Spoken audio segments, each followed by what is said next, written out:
Aboard the Galactic Empire's flagship, a vessel so massive it seemed like a small moon, the mood was one of arrogance and derision. The elite guards, towering beings with scaled, armored bodies and glowing eyes, laughed openly as a human warrior was escorted into the chamber. Their laughter reverberated through the cold metallic hall, a sound filled with contempt. The man they mocked, Captain Elias Kane, stood silently amidst them. Average in height and build, he wore a tattered Earth military uniform, its insignias faded from countless battles. His face, scarred but composed, betrayed no emotion as the guards hurled insults at him. "Is this it?" one guard sneered, a 7-foot creature with thick, plated skin and a mouth filled with razor-sharp teeth. "This frail thing is humanity's champion?" Another joined in, his voice dripping with mockery. "Your species was wise to surrender. A stick like you wouldn't last a heartbeat in real combat." Kane's calm gaze swept across the room. He said nothing, his silence only fueling their ridicule. The Emperor, seated on a grand throne that seemed to pulse with energy, finally raised a hand. The room fell silent instantly, the respect his presence commanded absolute. His form was cloaked in shimmering robes, his face partially obscured by an ornate mask. When he spoke, his voice was deep and measured, carrying an undeniable weight. "Captain Kane," the Emperor began, "your species has been conquered, your armies broken. Yet here you stand, claiming to represent the defiance of Earth. Do you truly believe one human can best my finest warriors?" Kane met the Emperor's gaze, unflinching. "I don't believe it.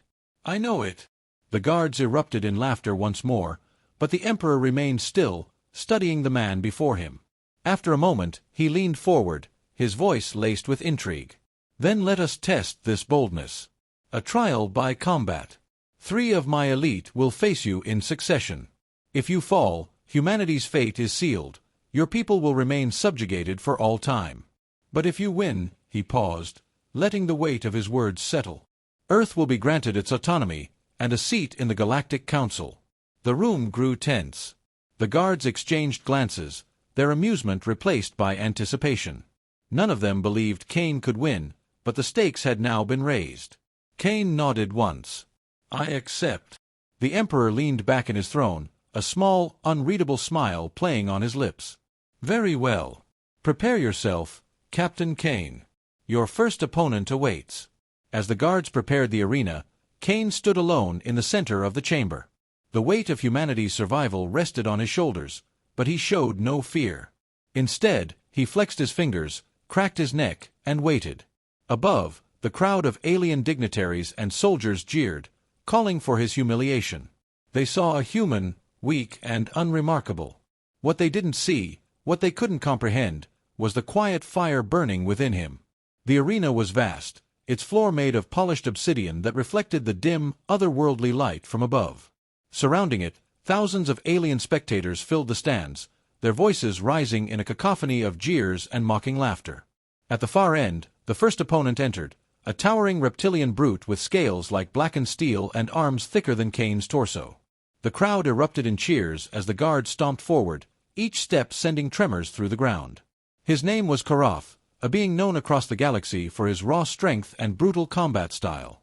He raised his clawed fists, roaring in a guttural language that needed no translation. Kane stood still, his gaze calm but calculating. The brute was nearly twice his height, with a strength that could crush a human in seconds. But Kane wasn't focused on the size of his opponent. He was studying the way Korath moved, the way his claws flexed, and the way his weight shifted. The signal to begin echoed through the arena. Korath charged immediately, a blur of muscle and power. Kane barely avoided the first swing, ducking under a clawed hand that smashed into the ground, leaving a crater where he had just stood. The crowd roared with excitement, expecting a quick and bloody end. But Kane wasn't there to fight strength with strength. He moved quickly, keeping his distance, forcing Korath to chase him. Each of the brute strikes was devastating but slow, telegraphed by his massive frame. Kane used this to his advantage, sidestepping each attack, studying the rhythm of his opponent's movements. Minutes passed, and Korath's roars of fury grew louder as his attacks became more erratic. Kane, meanwhile, remained composed, his breathing steady. He wasn't trying to win yet, he was wearing Korath down. The first opening came when Korath overextended on a wild swing. Kane ducked low, rolling under the massive arm, and delivered a sharp strike to the back of the brute's knee. It wasn't enough to incapacitate him, but it made Korath stumble, a look of surprise crossing his fierce features. The crowd's jeers turned to murmurs. This wasn't what they had expected. Korath, enraged, launched himself at Kane again, but this time the human was ready. He led the brute toward a section of the arena where jagged pillars rose from the ground. As Korath charged, Kane leaped onto one of the pillars, using it as leverage to propel himself over the guard's head. Korath's momentum carried him forward, slamming into the pillar with a thunderous crash. The impact disoriented Korath, giving Kane the moment he needed. With precision, he seized a shard of broken obsidian from the ground and drove it into a weak spot at the base of Korath's neck. The brute let out a final, strangled roar before collapsing to the ground. The arena fell silent, the crowd stunned. Kane stood over his defeated opponent, his chest rising and falling with measured breaths. He glanced toward the Emperor, who regarded him with a cold, calculating expression. Kane said nothing, his victory speaking for itself. The arena was darker now, the air heavy with tension as Kane prepared for his third opponent. The ground beneath him hummed faintly, a sign of the power that radiated from the figure stepping into view. This was no ordinary challenger, it was the Emperor's personal champion. The champion's name was Dracos, a legend among the elite guards, known for 1,000 victories across countless worlds. Dracos was an imposing sight, a blend of organic strength and technological perfection. His armor gleamed with an iridescent sheen, its surface laced with energy conduits that pulsed like veins. In his hands, he carried a massive weapon, a dual-bladed staff crackling with plasma, its edges capable of slicing through the strongest materials in the galaxy. The crowd roared with anticipation, their confidence in Dracos absolute. Kane took a steadying breath. He had faced strength and precision, but this opponent was different. Dracos radiated experience and control, a predator who had perfected the art of combat. Every movement was deliberate, his steps measured as he approached the center of the arena. When the signal to begin echoed, Dracos didn't charge like Korath or fire wildly like Virak. Instead, he stood still, his eyes locked on Kane, studying him with an unnerving intensity. Kane didn't move either. He knew rushing in would be suicide. The first strike came without warning. Dracos lunged forward with startling speed, his staff spinning in a blur of light. Kane barely managed to evade, the plasma blades slicing through the air where he had stood moments before.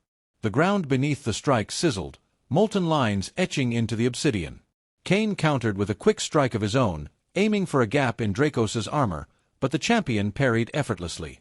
The clash sent a shockwave through Kane's arm, the sheer force of the block nearly disarming him. Dracos smirked, the faintest hint of amusement breaking his stoic demeanor. "You're skilled," Dracos said, his voice deep and resonant. "But skill alone won't save you." Kane didn't respond. Instead, he shifted his stance, watching Dracos's movements carefully. The champion was fast and powerful, but he was also deliberate. Every attack was calculated, designed to probe Kane's defenses and force him into a mistake. As the fight wore on, Kane began to see patterns in Dracos's attacks. There was a fraction of a second where the champion reset his stance after each flurry, a brief moment of vulnerability. It wasn't much, but it was something.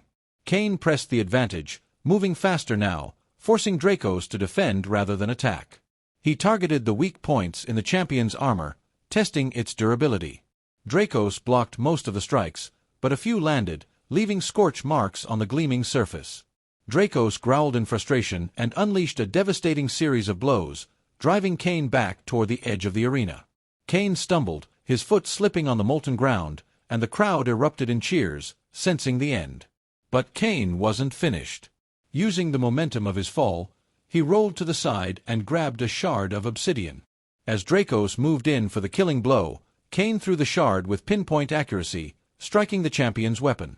The impact disrupted the plasma field for an instant, giving Kane the opening he needed. Kane surged forward, delivering a precise strike to the exposed conduits on Dracos's chest.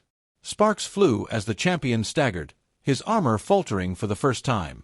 Kane didn't let up, pressing the attack with relentless precision. Dracos swung wildly, his composure breaking under the assault. Kane ducked under the strike and delivered a final blow to the champion's head, the impact sending Dracos crashing to the ground. The crowd fell silent, stunned. Dracos, the Emperor's undefeated champion, lay motionless at Kane's feet. Kane stood over him, battered but unbroken, his victory undeniable. He looked up at the Emperor, his expression resolute. The Emperor's gaze lingered on Kane for a moment before he raised a hand, signaling the end of the trial. The arena erupted in chaos, the once mocking crowd now unsure of what to believe. Kane had done the impossible. The arena was silent, the air heavy with tension as the Emperor rose from his throne. His commanding presence stilled the murmurs of disbelief among the crowd. Kane stood at the center, bloodied and battered but still upright, his chest heaving with exhaustion. His gaze never left the Emperor, who now descended the steps toward him, flanked by the remaining elite guards. The Emperor stopped a few paces away, his expression unreadable beneath the ornate mask. For a long moment, he simply observed Kane, as though weighing the fate of an entire species in his mind. Then he spoke, his deep voice cutting through the silence like a blade. "You have proven yourself, Captain Kane. Against all odds, you have defeated my finest warriors. Strength, precision, and power, all overcome by your resilience and ingenuity. Humanity's defiance has been illuminating." The words hung in the air, their weight palpable. The crowd, once jeering and dismissive, now watched in stunned silence. Many had never seen their Emperor acknowledge a lesser species, let alone show them respect. Kane, though battered, stood firm. "The trial was clear," he said, his voice steady despite the pain. "Earth has earned its freedom." The Emperor regarded him for a moment longer before nodding slowly. "Indeed, it has. I am a ruler of my word." He gestured to one of his attendants, who stepped forward and activated a holographic display. The glowing image of Earth appeared, surrounded by data streams and territorial markers. With a wave of the Emperor's hand, the markers vanished, signifying humanity's liberation. The crowd erupted into chaos, some in outrage, others in grudging admiration. The elite guards, who had mocked Kane so openly before, now stood in silence, their gazes lowered in reluctant respect. Kane allowed himself a brief moment of relief, but it was fleeting. He knew this victory was only the beginning. Humanity had won its autonomy, but they would now be watched more closely than ever by the galactic powers. The Emperor turned to address the crowd, his voice rising above the clamor. "Let this serve as a lesson to all. Strength is not determined by size or numbers alone. Even the smallest flame can burn the brightest when it refuses to be extinguished." He faced Kane once more. "You are free to return to your world, Captain Kane. But know this, freedom is a fragile thing. Defend it wisely, or it will slip through your grasp." Kane met the Emperor's gaze, his expression unwavering. "We'll defend it with everything we have. Humanity has learned to survive against impossible odds. We'll do it again if we must." The Emperor's lips curved into the faintest hint of a smile, a rare acknowledgment of respect. Without another word, he turned and ascended back to his throne, his guards following close behind. Kane stood alone in the center of the arena, the weight of the moment sinking in. He had done what no one thought possible, not for glory or personal gain, but for the survival and freedom of his people. As he walked out of the arena, the crowd parted before him, their once mocking gazes now filled with a mix of awe and wariness. Kane didn't acknowledge them. His thoughts were already on the future, on the challenges that awaited Earth in a galaxy that now knew humanity could not be underestimated. For the first time in centuries, humanity stood tall, not as conquerors, but as survivors. As he stepped into the shadows of the exit, one thought burned brightly in his mind: this was only the beginning.